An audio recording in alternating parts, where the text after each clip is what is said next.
नमस्कार, मैं हूं केशव पंडित और आप देख रहे हैं देश का तेजी से बढ़ता चैनल इंडिया लाइव। और इस वक्त आप देख रहे हैं हमारा खास कार्यक्रम लाइव इंटरव्यू। हमारे आज के खास मेहमान हैं पवन कुमार दास शास्त्री जी, जो मानस प्रवक्ता हैं, एमए व्याकरण हैं, वेदांत भागवताचार्य हैं। बहुत बहुत स्वागत है शास्त्री जी आपका चैनल इंडिया लाइव पर। जी, भगवान राम और अयोध्या की जब बात करते हैं तो भगवान राम ही मन में उभर आते हैं, उनकी छवि, उनकी तस्वीर और पूरी अयोध्या स्मृतियां जो है वो जहन में ताजा हो जाती हैं। अभी तक भगवान राम टेंट में रहे, लेकिन आज भगवान राम के जो है भव्य राम मंदिर बन रहा है। चर्चा ये भी चल रही है कि मंदिर राष्ट्रीय मंदिर रखा जाएगा या फिर अंतरराष्ट्रीय मंदिर जो है इसको बनाया जाएगा। कैसे देखते हैं तब की अयोध्या में और आज की अयोध्या में? जी, सबसे पहले मैं आपके चैनल के माध्यम से पूरे विश्व में जितने भी सनातन धर्मावलंबी और श्री राम भक्त हैं उन सबको बधाई देना चाहूंगा इस बात के लिए कि अभी अभी परसों हम सब लोगों ने रामनवमी मनाई है।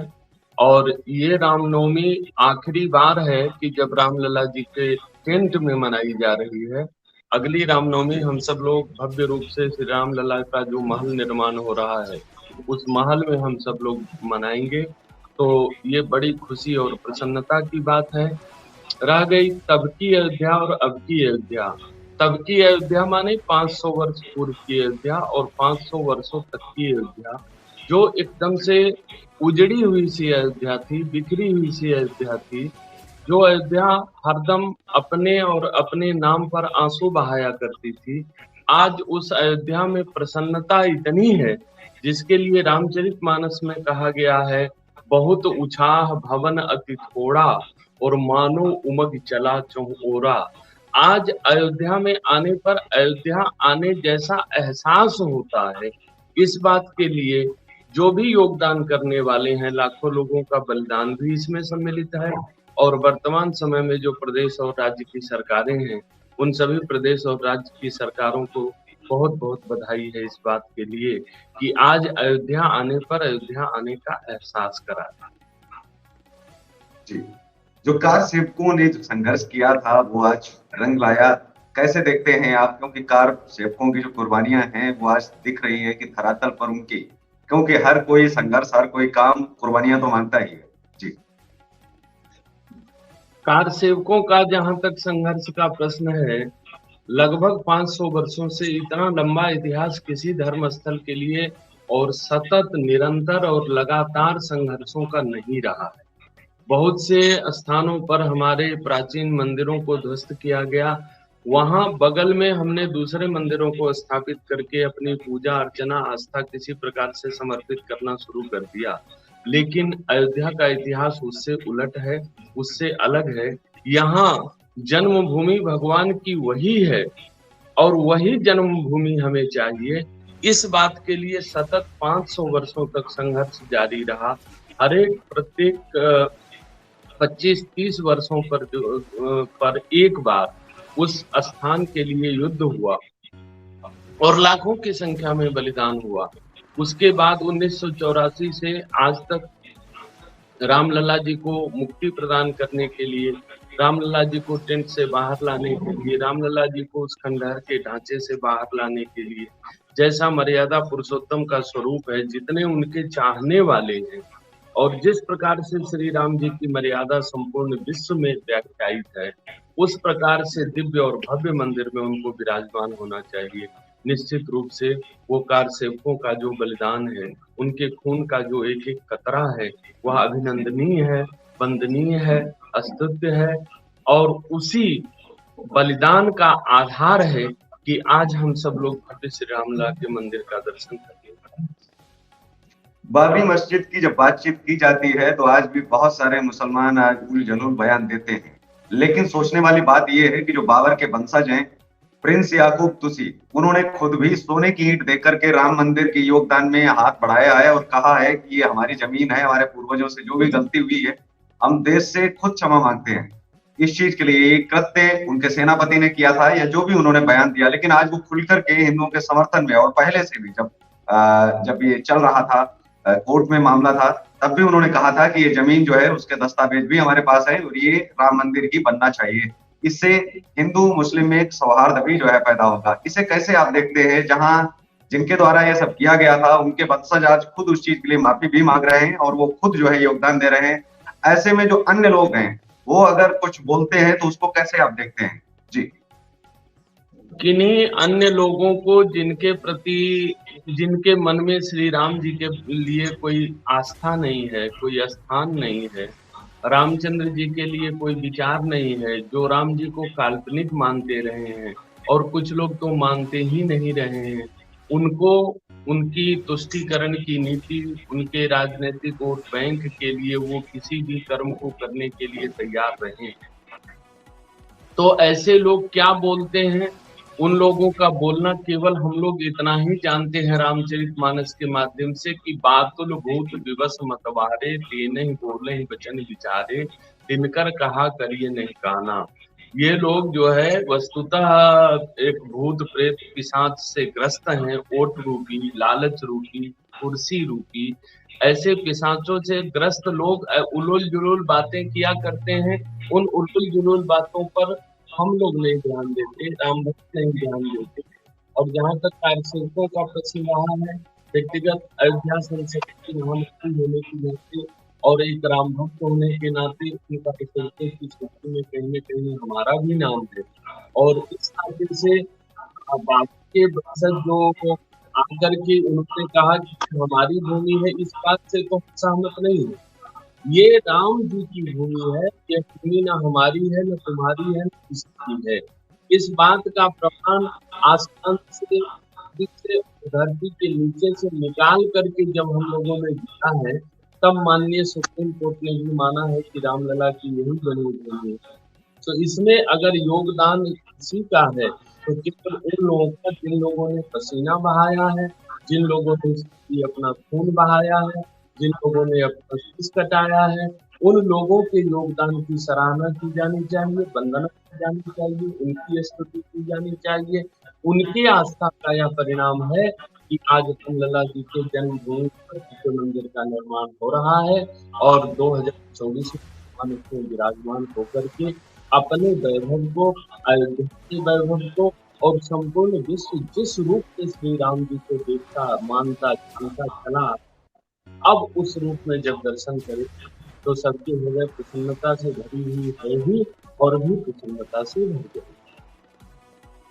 इस देश के अंदर जब हम बात भगवान राम की करते हैं तो दो खंड काव्य, एक संस्कृत में लिखा था जो भगवान श्री राम से बहुत पहले बड़े संत महर्षि वाल्मीकि जी ने जो है लिखा था, संस्कृत का खंड काव्य है जो रामायण के दो खंडों में उपलब्ध है। और वहीं सबसे बाद में बाबा तुलसीदास ने जो है रामचरितमानस लिखा, जिसको पूरी दुनिया में सबसे ज्यादा जो है ख्याति मिली। हालांकि भगवान राम के जो है दर्शन पर बहुत सारी जो है रामलीला का वर्णन है। ऐसे में जब उन्होंने सूर्य की दूरी आज से बहुत काफी पहले जो है बता दी थी, जिस समय उन्होंने खंड काव्य लिखे, और उस समय उन्होंने सूर्य की दूरी भी हनुमान चालीसा में जो है वर्णित कर दी थी और नासा ने भी उस पर जो है मुहर लगा दिया। और आज उनका कुछ लोगों के द्वारा जो अपमान हो रहा है और अभी तक कार्यवाही नहीं हुई है, सरकारों को सख्त एक्शन लेना चाहिए। ऐसे में कैसे देखते हैं कि क्या ऐसे लोग जो विधर्म कर रहे हैं, जो जो इस तरीके की बयानबाजी के साथ में मानस के ग्रंथ जला रहे हैं, क्या ये सब सही है? और सरकार को क्या ऐसे में कड़े कदम या कड़े कानून बनाने की आवश्यकता है या नहीं? क्योंकि कहीं ना कहीं जो एक आम हिंदू भी है, जो एक आम सनातनी है, वो कुछ कर तो नहीं सकता, लेकिन उसकी आस्था पर कुठाराघात तो होता है, वो गुस्सा होता है, जलता है, लेकिन वो सरकारों पर भी तो गुस्सा निकालना चाहता है परंतु निकाल नहीं पा रहा है। और उसका भी तो अनुरोध यही होगा कि संतों से अनुरोध है कि मोदी जी से कहें कि ऐसे बड़े और कड़े कानून बनाए जाएं। इसको कैसे देखते हैं कि क्या अभी तक कानून नहीं आ जाने चाहिए? इस निंदा कानून जैसे इस देश में लागू नहीं होने चाहिए कि भगवान की निंदा कैसे कर सकते हैं, भगवान के ग्रंथ कैसे जला सकते हैं? इस देश में कुछ ना कुछ तो कानून हो, जो बड़े कानून होने चाहिए। जी, बहुत अच्छा प्रश्न आपने उपस्थित किया है। रह गई बात की, एक बात जो आपने कही कि सनातन धर्मावलंबी कुछ कर नहीं सकते हैं, इसका प्रमाण 1992 में अयोध्या जी की धरती पर ही दिखाई पड़ गया कि सनातन धर्मावलंबी जब करना चाहते हैं तो वो क्या नहीं कर देते। जिस ढांचे को कहा जाता था कि छू दिया जाएगा तो प्रलय आ जाएगा, जिस ढांचा के तरफ उंगली उठाई जाएगी तो वो हाथ नहीं रह जाएंगे, अगर आंख उठा करके देखने की कोशिश की गई तो आंखें नहीं रह जाएंगी, और जहां परिंदा पर नहीं मार सकता है, तो उस जगह पर सनातन धर्मावलंबियों ने यह दिखा दिया उस समय, उस गुम्बद पर चढ़ करके झंडा लहरा करके ये दिखा दिया कि सनातन धर्मावलंबी जब कुछ करना चाहता है तो जिस प्रकार से समुद्र के ज्वार भाटा को कोई रोक नहीं सकता है, किसी भी प्रकार की दीवारें उसमें बाधा नहीं बन सकती है, और अपने लक्ष्य तक पहुंचने से उसको कोई रोक नहीं सकता है, तो सनातन धर्मावलंबियों के भीतर जब ज्वार उठता है, जब धैर्य की सीमा पूरी हो जाती है, तो उस बांध को तोड़ने के बाद क्या रिजल्ट होता है, ये तो बाबरी ढांचा टूटने के बाद सारी दुनिया ने देख ही लिया। रह गई कि आजकल जो लोग रामचरितमानस का अपमान कर रहे हैं, तो संत समाज ही नहीं, संपूर्ण हिंदू समाज जो है रामचरितमानस को कोई पोथी, कोई पुराण, कोई ज्ञान, कोई विज्ञान नहीं मानता है, स्वयं साक्षात भगवान मानता है। और रामचरितमानस अगर भगवान है तो निश्चित रूप से जो लोग उसका अपमान कर रहे हैं वो भगवान का अपमान कर रहे हैं। जी और आपकी जानकारी के लिए बता दूं और संपूर्ण देश के लिए कि यहाँ से अयोध्या के संत समाज ने माननीय प्रधानमंत्री जी से भी आग्रह किया है, माननीय मुख्यमंत्री जी से भी आग्रह किया है कि सबसे पहले तो इस देश में इस निर्णय कानून लागू होना चाहिए, वह काम करना चाहिए। जो लोग प्रकार के अपराध करते हैं उन सभी के ऊपर राष्ट्रीय सुरक्षा कानून लगाया जाना चाहिए। जिन लोगों ने किया है उनके ऊपर भी राष्ट्रीय सुरक्षा कानून लगा करके उसके तहत कार्रवाई की जानी चाहिए, क्योंकि राम जी जो है वह इस राष्ट्र की चेतना है। और हम जो श्री राम मंदिर बनाने जा रहे हैं, मंदिर बनाने के पहले ही हम लोगों ने कहा था कि हम राम जी मंदिर नहीं, केवल राम मंदिर नहीं, हम एक राष्ट्र मंदिर का निर्माण करने जा रहे हैं। और ये स्वाभाविक है, तो राम जी का जन्म हुआ, बत्तियां बज रही थी तो रावण के यहाँ शोक सभा चल रही थी। तो आज हम्म, कल भी वही स्थिति है कि यहाँ खुशी का माहौल है, कोई आकर के देखे कि अयोध्या कितनी बदली है, और अयोध्या आने वाले की भावना की बदली बदली सी है। पहले आते थे कुछ मायूस होकर लौटते थे, आज आते हैं तो अयोध्या के आसमान को जय श्री राम की भारत से गुंजायमान और हर्ष ध्वनि से गुंजायित करके यहाँ से वापस जाते हैं भ्रमण। तो इस प्रकार का वातावरण उपस्थित होता रहा है हर युग में, और हर युग में उसका प्रतिकार भी होता रहा है। मैं आपके चैनल के माध्यम से फिर एक बार आग्रह करूंगा, हम सब लोगों ने बैठक करके, हम सब लोगों ने पत्र लिख करके, हम सब लोगों ने विरोध प्रदर्शन करके, सब प्रकार के कार्यों के द्वारा प्रदेश और देश की सरकार को ये कहा है कि भारतवर्ष में कठोर ई श्रृंखला कानून लागू होना चाहिए, और वर्तमान समय में जो कानून है उस कानून के तहत इस प्रकार की कार्रवाई जिन लोगों ने किया है उन लोगों के विरुद्ध कठोर से कठोर दंडात्मक कार्रवाई होनी ही चाहिए।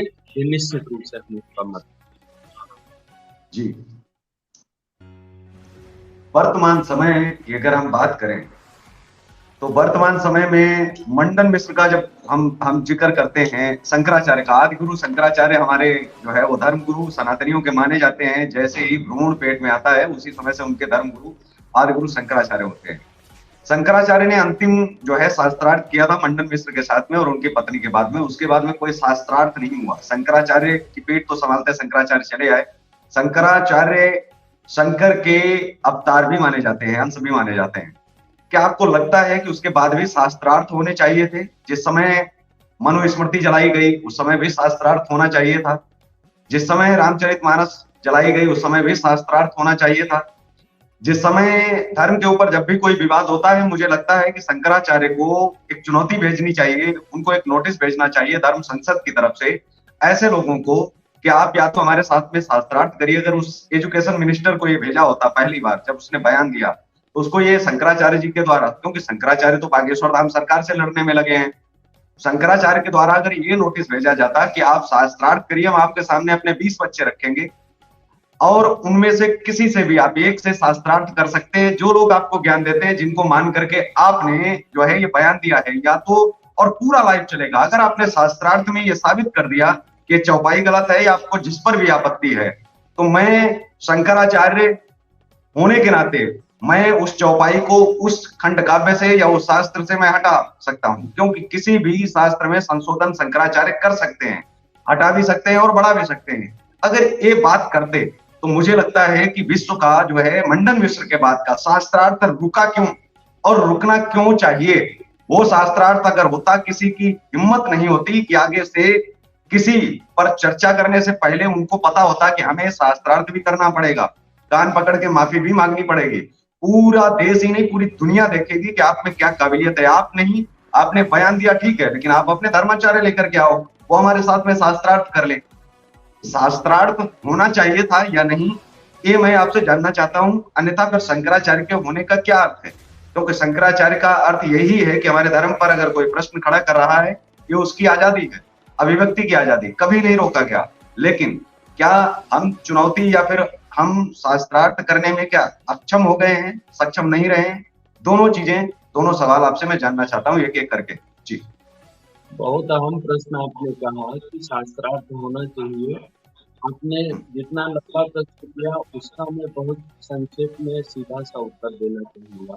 शास्त्रार्थ उस व्यक्ति से किया जाता है जो शास्त्रार्थ करने की योग्यता रखता है, जिस जी, रामचरितमानस के बारे में ये पता नहीं है कि रामचरितमानस में कितने कांड हैं, तो उस जी। व्यक्ति से शास्त्रार्थ का कोई प्रश्न नहीं उठता।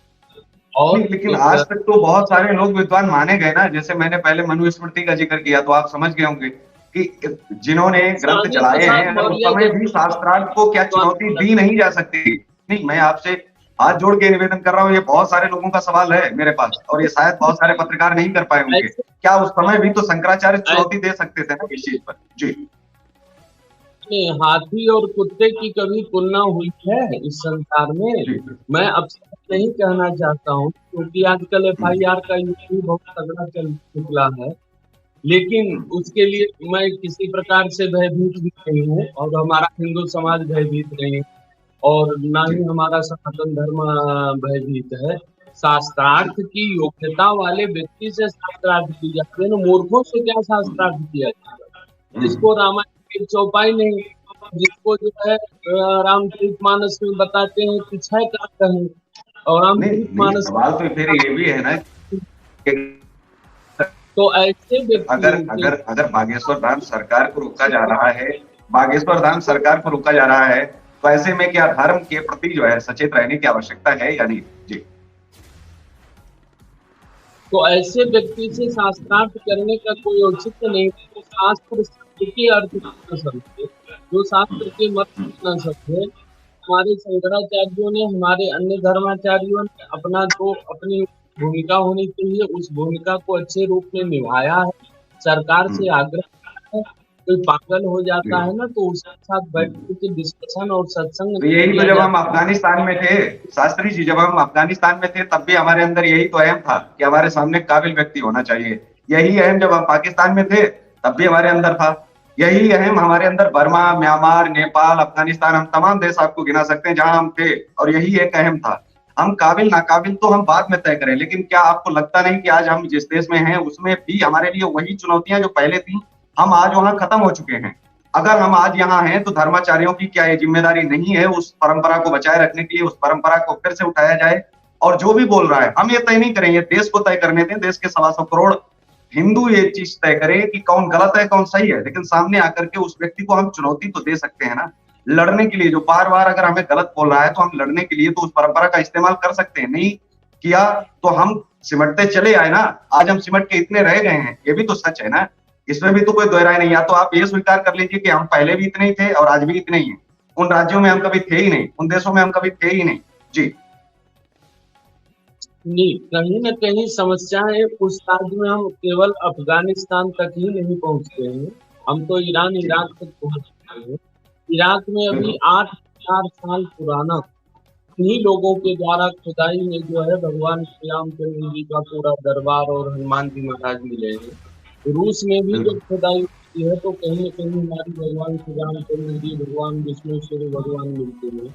मिस्र में अभी जो मक्का पवित्र पुराना मक्का जो है, उस मक्का में जब खुदाई हुई है तो खुदाई करने वाले इस्लाम मत के अनुयायी लोग ही हैं। और उन लोगों ने प्रत्यक्ष रूप से दिखाया है, सारे लोगों ने। आज तो सारी दुनिया मुट्ठी में है।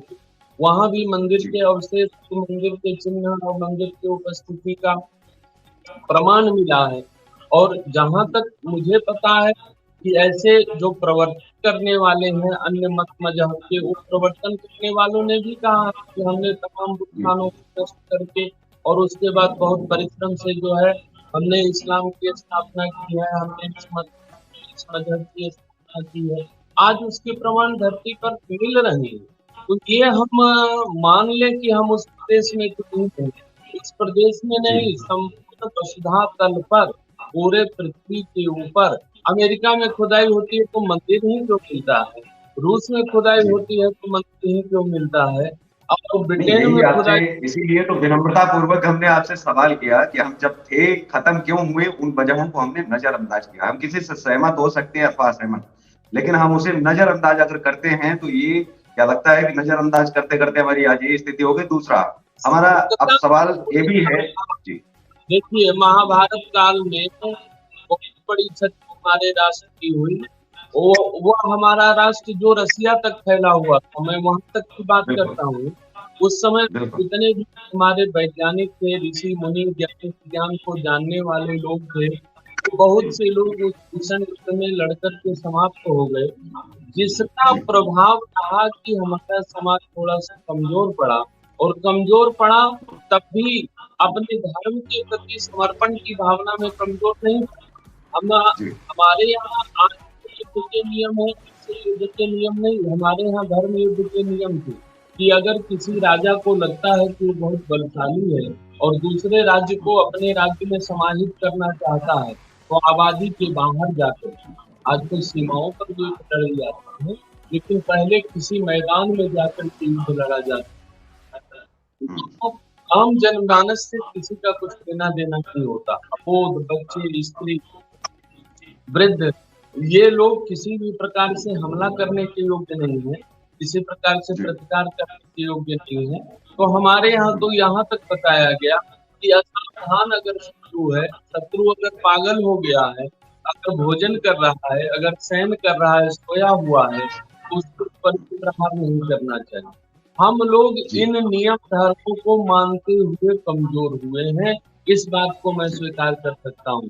बाकी हिंदू समाज में किसी भी प्रकार का, सनातन धर्म में किसी भी प्रकार की कोई कमजोरी नहीं है जो इसको कमजोर कर सके। और कोई ताकत ऐसी नहीं है कि अब जो बचा हुआ शेष भारत है, उस शेष भारत को विखंडित कर सके। और यह भारत एक न एक दिन बनेगा, उसके लिए हम सतत प्रयत्नशील हैं। और हम संगठन भी कर रहे हैं, हम जागरूकता भी ला रहे हैं, और हम सब प्रकार से हमारे धर्माचार्य जो है इस बात के लिए लगे हुए हैं। आप सब लोगों जी ने स्वामी विवेकानंद को तो सुना होगा, तो उन्होंने तो अपने जीवन का व्रत लिया है कि हमारे जीवन में जितना दिन शेष बचा हुआ है, वह एक एक केवल भारत को अखंड अक्षुण्ण करने के लिए। और कम से कम 14 देश जो हमारे हैं, अभी नेपाल भी हमारा धर्मनिरपेक्ष घोषित हो गया। थाईलैंड में भी हमारे मत को मानने वाले सनातन का ही एक अंग जो है वह भगवान बुद्ध भी है। बुद्ध अवतार को 24 अवतारों में गिना गया है। श्रीलंका में ऐसे बौद्ध मत को मानने वाले, चीन की अधिसंख्य जनसंख्या इस मत को मानने वाले, ये सब के सब पुनः सनातन धर्म में वापस आएंगे। और निश्चित भारतवर्ष जो विश्व गुरु रहा है, संपूर्ण विश्व का मार्गदर्शन नेतृत्व किया है, आज संपूर्ण विश्व कहीं न कहीं इस दृष्टि से भारत की ओर देख रहा है। और भारत इस प्रकार से सशक्त हो रहा है कि वह संपूर्ण विश्व का नेतृत्व करेगा, इसमें कहीं कोई संदेह नहीं है। हमारे धर्माचार्यों की ओर से, चाहे एक एक सनातन धर्मावलंबियों की ओर से, किसी प्रकार की कोई कोताही नहीं है। एक राम जी का मंदिर बना रहे हैं, उसके पहले ही हम लोग कह चुके हैं, ये अभी तो पहली झांकी है, लेकिन अभी हमारा मथुरा काशी बाकी है। और इस 3 नहीं तो 30,000, मैं साफ साफ कहना चाहता हूँ, इसके लिए चाहे कोई भी FIR हो, कुछ भी हो, जी किसी जी को अच्छा लगे या ना लगे, लेकिन 3 नहीं तो 30,000 का हम लोग हिसाब किताब करके रहेंगे। राम लला, हमने कहा है कि पहले हम उनको विराजमान करा लेते हैं, उसके बाद आगे की स्थिति को देखेंगे। किसी भी एजेंडा को हम लोगों ने छोड़ा नहीं है, हम लोग सब उसी मत पर कायम हैं, जो हम लोगों ने आज से 30 वर्ष पहले लेकिन कहा एक था सवाल। कि प्यार से दे दिए जाएँ, और प्यार से 3 नहीं दिए गए तो 30,000 का हिसाब-किताब का लिस्ट तैयार है, तो निश्चित रूप से यह भारत अपने वैभव को प्राप्त करके रहेगा। जी, जी। अयोध्या, जब हम पंजाब की बात करें तो गुरु ग्रंथ साहिब या फिर श्री अमृतसर, आपने श्री आनंद साहिब, तमाम श्री शब्द लगाए जाते हैं। जो श्री परंपरा रही है वो हमारे यहाँ जो है सनातन में बहुत ही खूबसूरती से उसका प्रयोग किया गया है। क्या अयोध्या के आगे स्त्री शब्द नहीं लगाया जाना चाहिए? पहला हमारा सवाल है।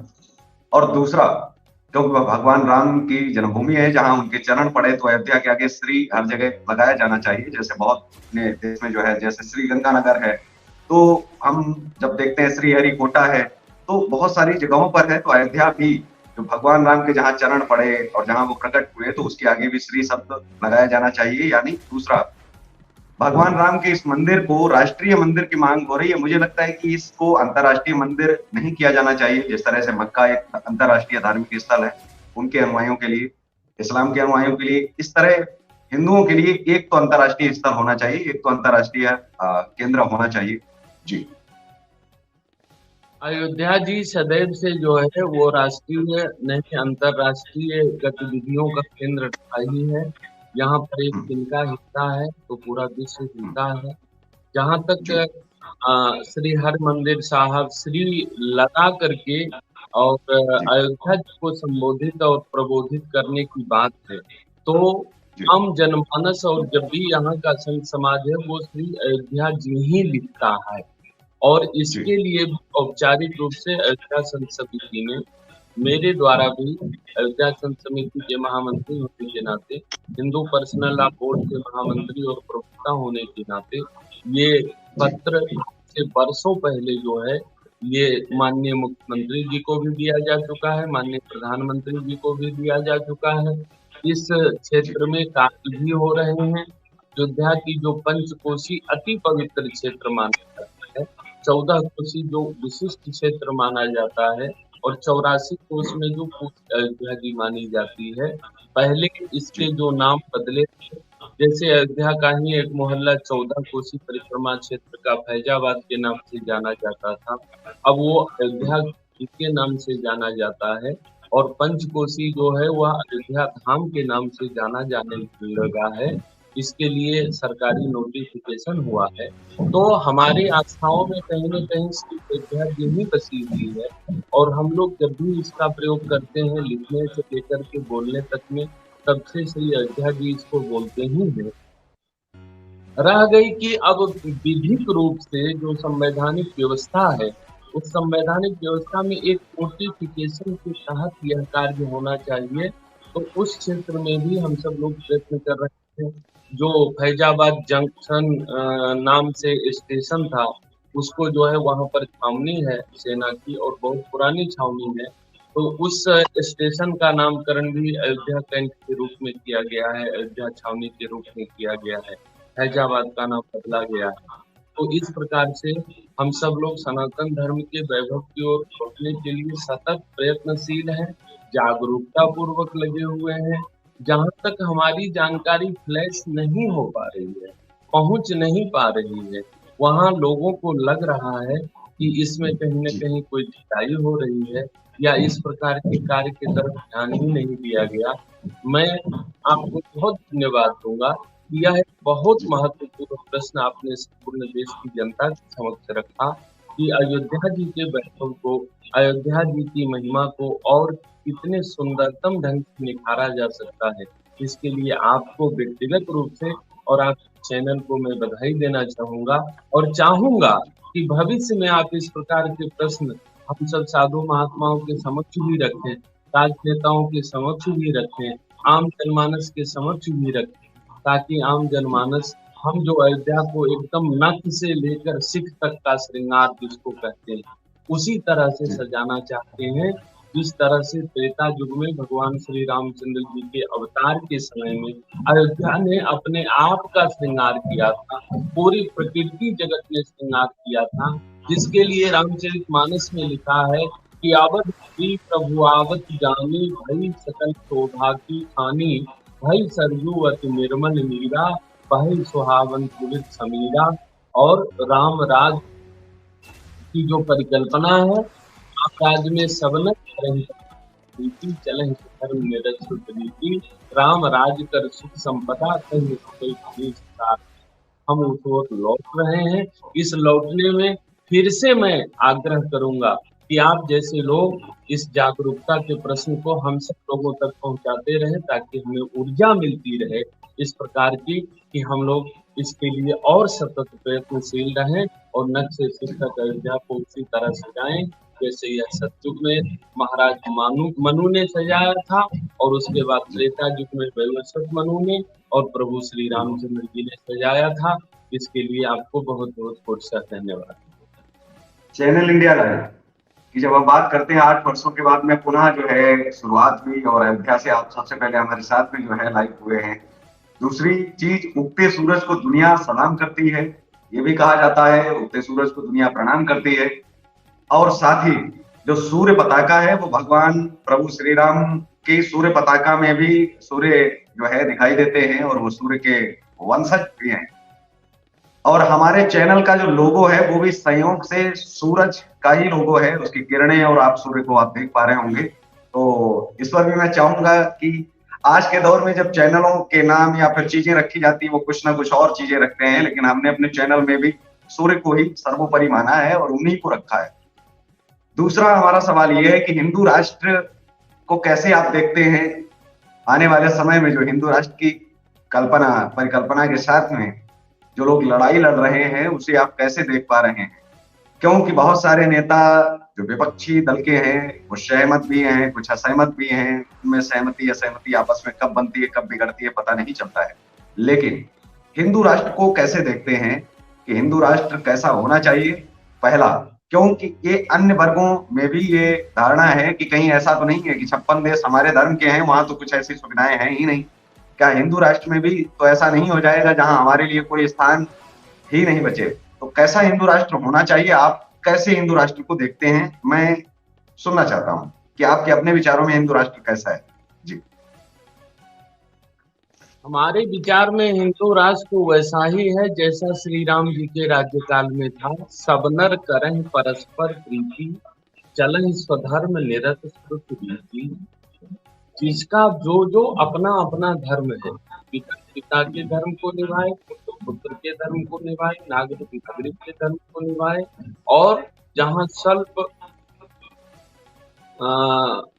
कष्ट नहीं कवनो पीड़ा, सब सुंदर सब विरुद्ध शरीर। जहाँ थोड़ा सा भी किसी प्रकार का किसी को शारीरिक मानसिक किसी प्रकार का कोई कष्ट नहीं होता हो, और सब कष्ट नहीं कवनो पीड़ा, सब सुंदर सब विरुद्ध शरीरा। तो राम राज्य की अवधारणा जो है वही हमारे हिंदू राष्ट्र की अवधारणा है। हमारे हिंदू राष्ट्र की अवधारणा में तृतीय श्रेणी का नागरिक होता ही नहीं है, तृतीय और चतुर्थ श्रेणी की बात तो अलग रही। और कभी कभी अज्ञानतावश या किसी कारणवश लोगों ने अगर चौथे पायदान पर तीसरे पायदान पर किसी को रखने का प्रयास किया, प्रभु श्री रामचंद्र जी को उठा करके उसको पहले पायदान पर किया। जैसे निषाद राज जो है भगवान ने, केवट जो है भगवान ने उनको गले से लगाया, और राम जी आगे आगे यह कार्य करते गए। उसके पीछे जब गुरुदेव वशिष्ठ जी पहुंचे हैं तो राम सखा ऋषि बरबस भेटा, जन्महि लुठत स्नेह समेटा।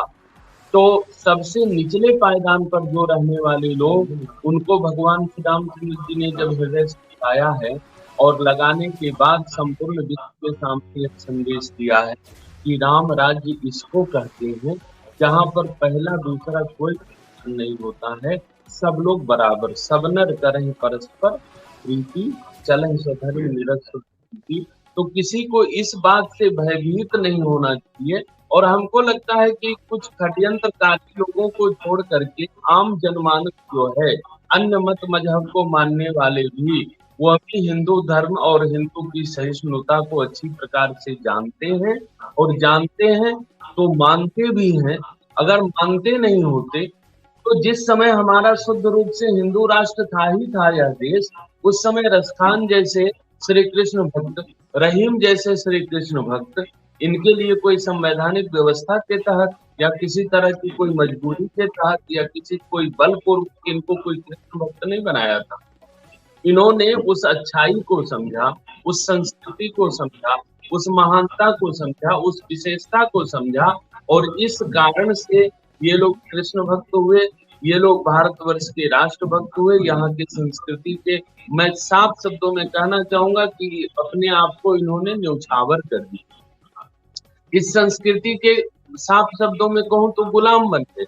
तो इसके लिए किसी प्रकार के दंड की व्यवस्था करने की आवश्यकता नहीं है, और हमारे यहाँ दोयम दर्जा का कोई स्थान ही नहीं है। सब लोग समनर करें परस्पर प्रीति, बार बार मैं इसी बात को दोहराऊंगा। तो हमारे हिंदू राष्ट्र की परिकल्पना यह परिकल्पना है कि यहाँ सब लोग समान हैं, सब लोग समान रूप से काम के, सब लोग समान रूप से दाम के, सब लोग समान रूप से धाम और आराम, ये चार राम राज्य की परिकल्पना में जब राम राज्य साकार होता है तो सबको बराबर काम, सबको बराबर दाम, सबको बराबर धाम, और सबको बराबर करने का अधिकार है। तो हमारा हिंदू राष्ट्र जो है और जो होगा, है क्या, भारतवर्ष हिंदू राष्ट्र था, है और रहेगा ही रहेगा। कहीं पर संविधान में एक शब्द ऐसे जोड़ देने से, वो भी छद्म पूर्वक परिस्थितिगत जोड़ देने से, तो संविधान में रघुपति राघव राजा राम लिखा हुआ है संविधान के पहले पन्ने पर, राम दरबार का फोटो है पहले पन्ने पर। अगर ऐसा यह नहीं है राम राज्य, तो फिर उस संविधान के पहले पन्ने पर राम दरबार का फोटो क्यों है, और रघुपति राघव राजा राम क्यों लिखा हुआ है? और रघुपति राघव राजा राम के मंत्र से ही यह देश आजाद भी हुआ था।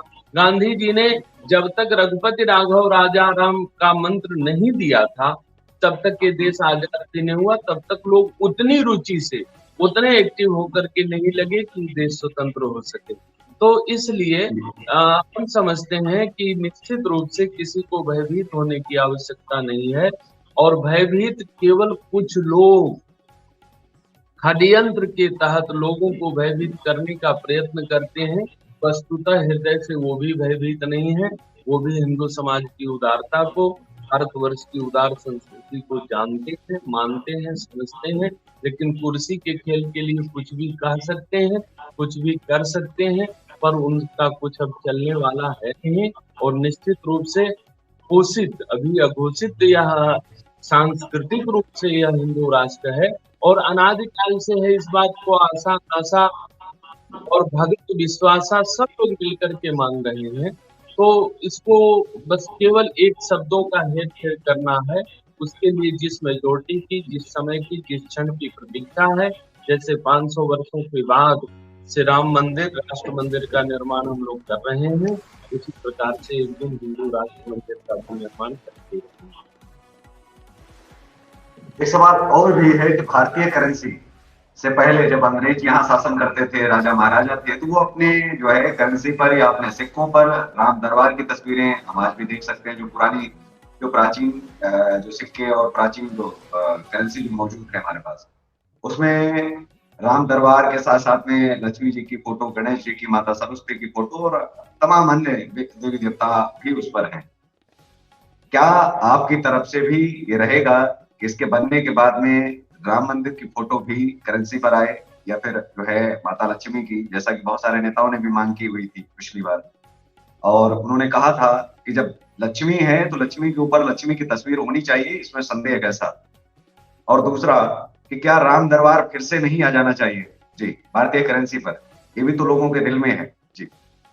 निश्चित रूप से अगर हम राम राज्य की परिकल्पना करते हैं और राम राज्य का नारा लगाते हैं, राम राज्य लाने की बात करते हैं, तो कहीं ना कहीं वो बातें दिखनी भी चाहिए, आंखों से दिखनी भी चाहिए।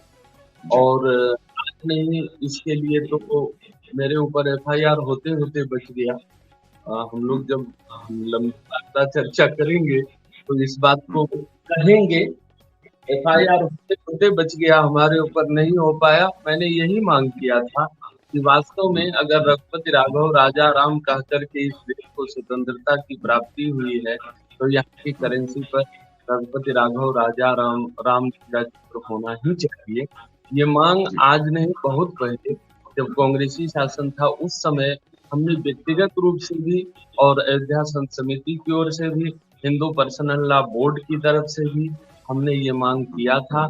आज भी हम उस मांग पर बरकरार हैं और उसके लिए रिमाइंडर बार बार जो है वह प्रधानमंत्री महोदय से लेकर प्रधानमंत्री कार्यालय से लेकर के माननीय अपने मुख्यमंत्री कार्यालय और मुख्यमंत्री महोदय से भी करते ही रह रहे हैं और तब तक करते रहेंगे जब तक कि हम राज्य की स्थापना पूरी तरह से नहीं हो जाती। और श्री अगर प्रधानमंत्री जी भी कहते हैं और मुख्यमंत्री महोदय भी कहते हैं कि यह राम मंदिर राष्ट्र मंदिर है, तो निश्चित रूप से है कि राष्ट्रीय करेंसी के ऊपर तो कम से कम राष्ट्र मंदिर का फोटो होना ही चाहिए, राष्ट्र मंदिर दिखना ही चाहिए और रघुपति राघव राजा राम की परिकल्पना साकार होनी ही चाहिए। नोटों पर श्री रामचंद्र जी का चित्र होना चाहिए, जिससे संपूर्ण विश्व को मैसेज जाए कि राम मंदिर बनने के साथ साथ अब भारतवर्ष के साम्राज्य की स्थापना है। जी, कोई अपील करना चाहेंगे? क्योंकि हमारे तो सवाल आज खत्म हैं, हालांकि खत्म नहीं, बहुत लंबी चर्चा जो है चली है और लोग सुनेंगे भी।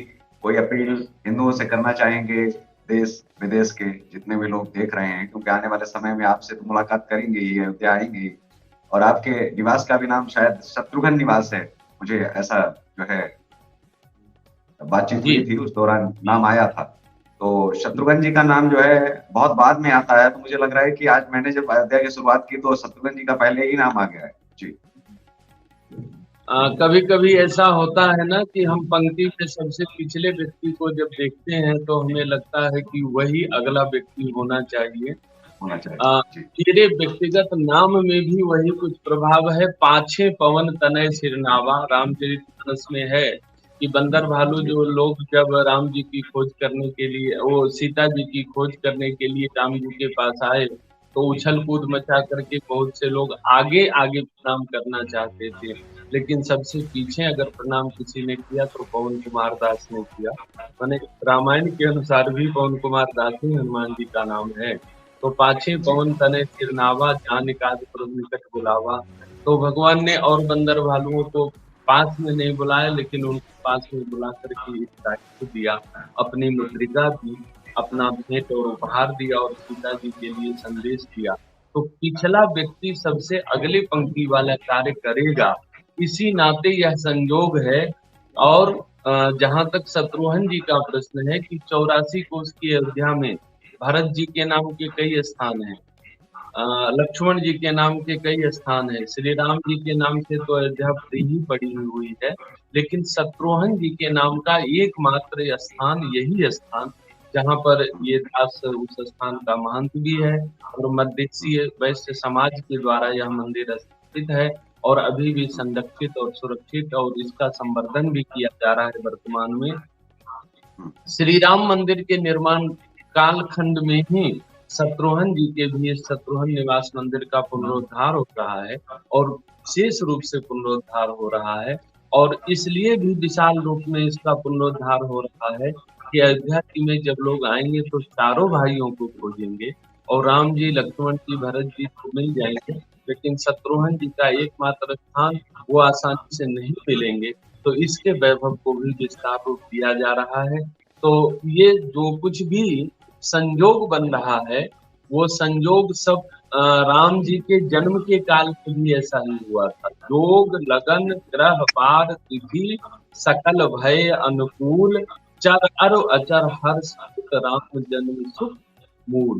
योग लग्न ग्रह बार तिथि सब अनुकूल हो गए थे, तो उसी प्रकार से राम जी के मंदिर का निर्माण तो शत्रुघ्न की सेवा अवतार कहे गए हैं। आप देखेंगे कि वाल्मीकि रामायण से लेकर के रामचरितमानस तक शत्रुघ्न जी ने केवल सेवा किया है, मुंह उन्होंने कहीं नहीं खोला, लेकिन तीनों भाइयों का अपार स्नेह उनके ऊपर बरसता रहा है। तो बोलना कम करना ज्यादा ये शत्रुघ्न जी का स्वभाव रहा है, उसी हिसाब से शत्रुघ्न निवास भी अपना प्रचार प्रसार कम कर रहा है, लेकिन अपनी गति से विकास की ओर अग्रसर है। मैं सभी सनातन धर्मावलंबियों से भी ये आग्रह करूंगा और संपूर्ण भारतवर्ष में रहने वाले सभी मत मजहब जो भी नागरिक हैं, उन सब नागरिकों से यही कहना चाहूंगा कि राम राज्य की परिकल्पना जो रामायण में बताई गई है, सब नर करहि परस्पर प्रीति, चलहि स्वधर्म निरत सुरत रीति, इस प्रकार से अपने अपने धर्मों का सब पालन करें, प्रेम सबसे बैर किसी से नहीं। इस बात को गांठ बांध लें सब लोग और इस को जीवन में अपनाएं, उतारें और राम राज्य की परिकल्पना को भारतवर्ष में साकार करें तो संपूर्ण विश्व सुखी हो जाएगा। यही हुआ है जब भारतवर्ष में किसी सुशासन की स्थापना हुई है, तो उसका अनुकरण संपूर्ण विश्व ने किया है। आज भी नासा में तमाम प्रकार के शोध और रिसर्च रामायण के आधार पर हो रहे हैं, राम जी के जीवन के आधार पर हो रहे हैं, कृष्ण जी के जीवन के आधार पर हो रहे हैं। आज और किसी मुझे कहने में कोई संकोच नहीं है कि ईसा मसीह के जीवन के ऊपर नासा कोई रिसर्च नहीं कर, या अन्य मत मजहब को मानने वाले लोगों की जो आचार्य हुए, जो उसके संस्थापक हुए, उनके जीवन पर कुछ रिसर्च नहीं हो रहा है। लेकिन राम जी और कृष्ण जी के जीवन पर, उनके कार्यों पर नासा भी तमाम प्रकार के रिसर्च का प्रकल्प अपनाए हुआ है और रिसर्च कर रहा है। इसलिए सब लोग हृदय से यह स्वीकार करें कि राम राज्य जैसी कल्याणकारी विचारधारा और राज्य और दूसरी राज्य में धरती पर हुआ न होने वाला है। तो राम राज्य को सब लोग अपनाएं, सब लोग परस्पर प्रेम से एक साथ रहें। बस यही मेरा संदेश है। आपके चैनल को, आपको भी बहुत बहुत धन्यवाद, आभार। जी, बहुत बहुत प्रणाम। आप जुड़े और आपने जो है तमाम जो है सवालों के जवाब भी दिए और आपने अपनी बात भी रखी। आपके विचारों में कैसा भारत होना चाहिए, श्रेष्ठ भारत होना चाहिए, राम राज्य जैसा होना चाहिए। तो आज के इस कार्यक्रम में बस इतना ही। हमें दीजिए इजाजत, नमस्कार। और आप देखते रहिए देश का तेजी से बढ़ता चैनल इंडिया लाइव। जय हिंद, वंदे मातरम।